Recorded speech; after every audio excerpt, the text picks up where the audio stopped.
And the question is, will they stand alone?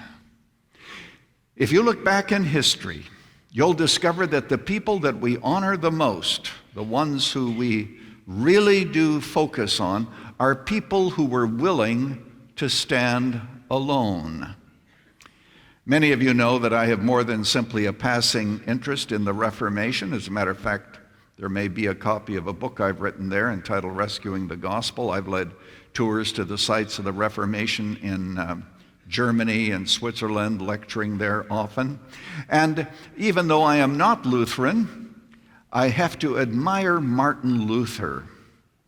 Here he is at the Diet of Worms, and he's standing there, and there's Charles, who of course was the head of the Holy Roman Empire, all of the German princes, and he believes that if he does not recant, he is going to be put to death. That's what happened to heretics in those days. So Luther asks, could I wait until tomorrow to make my decision? And they say, sure. Well, the next day, there were even more people in the room. He's confronted with his books, and many of you know this story, how he stands there and then he says this, my conscience is taken captive by the word of God. I cannot and I will not recant. To go against conscience is neither right nor safe. Here I stand, I cannot do otherwise. The room is hushed.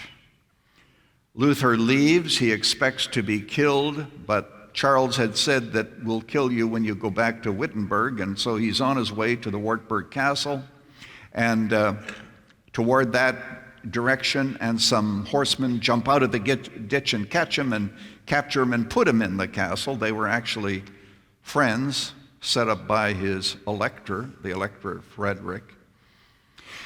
But all of church history parts at that point, because there was one man standing against the papacy, standing against 1,000 years of church history, standing against tradition. And do you know that the freedoms that we enjoy today are actually traceable to that event, where you have freedom of conscience?